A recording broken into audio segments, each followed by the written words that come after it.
Dans cette vidéo, on va parler du dollar australien. Je tourne cette vidéo, on est le mercredi 28. Et donc, très tôt dans la journée, à 1h30, on avait les chiffres d'inflation en Australie. Voilà, on avait plusieurs chiffres d'inflation en Australie, comme vous pouvez le constater ici. Donc, à 1h30 GMT, on les avait. Et donc, comme un peu toutes les banques centrales en Australie, ils ont la mesure d'inflation préférée. Voilà, qu'ils regardent. Par exemple, aux États-Unis, c'est le PCE.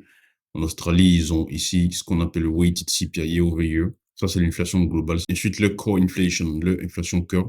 C'est ce qui est marqué ici, le CPI Trimmed Mean. Ensuite, le CPI que tout le monde connaît, c'est lui qui est là. Et donc, qu'est-ce qu'on attendait ici en Australie pour l'inflation globale? On était à 3,8 avant, on attendait que ça descende à 3,4. Voilà, ça fait quand même une belle marche, mais on est sorti à 3,5. On a baissé, on est passé à 3,5, mais c'est légèrement au-dessus de ce à quoi on s'attendait. Je vous rappelle un peu le contexte actuellement en Australie. En Australie, actuellement, c'est la seule banque centrale parmi toutes les banques centrales majeures au monde qui lutte encore très, très, très violemment contre tout ce qui est inflation et robustesse de l'économie, du marché de l'emploi. Pourquoi? Parce que son cycle de désinflation est très long. Voilà. Les objectifs d'inflation tendent très, très, très lentement vers leur objectif. Et donc, le dollar australien, c'est l'une des devises dont les fondamentaux sont aussi. Mais quand même, récemment, on a commencé à observer des signes de faiblesse de l'inflation, marché de l'emploi, l'économie commence à ralentir un peu, vous voyez.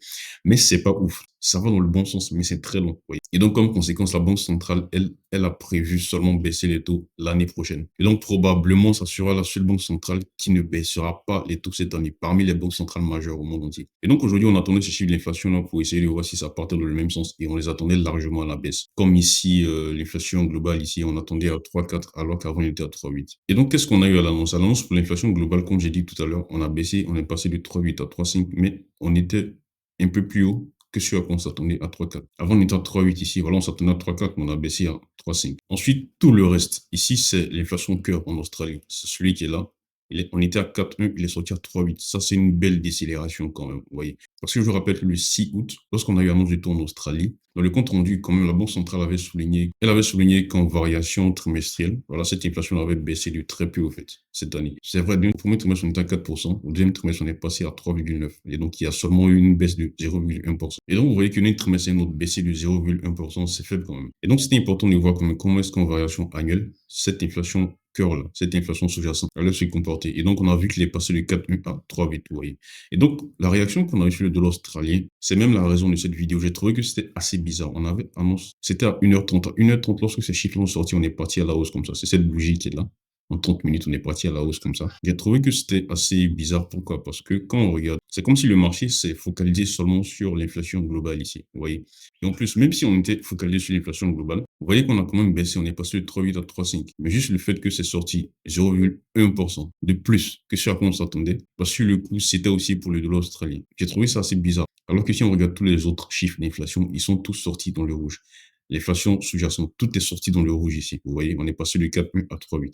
Et donc, sur le coup, parti à la hausse comme ça c'est la paire AUD-NZD. Mais vous pouvez faire la même chose sur toutes les paires du dollar australien. C'est pareil. Sur le coup, on est parti à la hausse comme ça. Et donc, c'était suspicieux, c'était bizarre. Ça ne corroborait pas ce qui s'est passé ici, vous voyez. D'autant plus que dans le statement de la dernière réunion du taux d'intérêt, la Banque centrale avait mis quand même le doigt sur le fait que l'inflation sous-jacente, il restait quand même assez fort. Mais ça, c'est en variation trimestrielle. Mais là, on a vu qu'il y a une grosse baisse en variation annuelle. Tous les autres chiffres d'inflation sont sortis à la baisse. Même l'inflation globale est sortie à la baisse. Mais juste le fait qu'il est sorti plus haut que ce à quoi on s'attendait, bah, le marché l'a pris aussi. Sur le coup, le marché l'a pris aussi pour le dollar australien.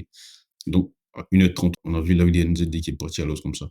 Mais après, on a vu que voilà, le marché est revenu à des sentiments un peu plus justes parce que ce mouvement-là n'était pas du tout correct, vous voyez. Et donc, on commence à voir quand même de sérieux signes de faiblesse de l'inflation en Australie. Et donc, personnellement, quand j'ai eu ces chiffres-là, bah, à moyen et court terme, on peut quand même chercher des opportunités de vente sur le dollar australien. Les fondamentaux du dollar australien restent aussi. On va bientôt avoir les chiffres d'emploi en septembre. Je crois que c'est le 18 ou 19 septembre.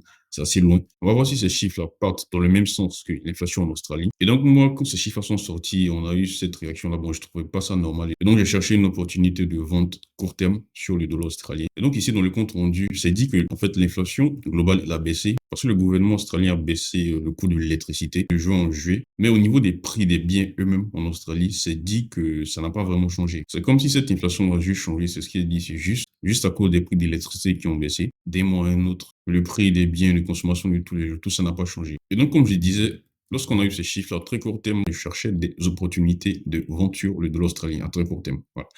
Et donc, on a eu ce mouvement irrégulier là-bas Je trouvais que c'était pas normal, donc j'ai cherché des opportunités de vente avec le dollar australien pour essayer déjà de corriger ce mouvement-là. Et aussi, j'avais un biais haussier sur nos devises, donc je suis rentré en position, tout simplement. Et donc, j'espère que cette vidéo est assez claire. C'est une vidéo de mise à jour du dollar australien. À très court terme, ma vue est baissière sur le dollar australien, mais les fondamentaux, en gros, ça reste aussi comme vous voyez. S'il y a des questions, laisse-moi en commentaire et on se dit à très bientôt.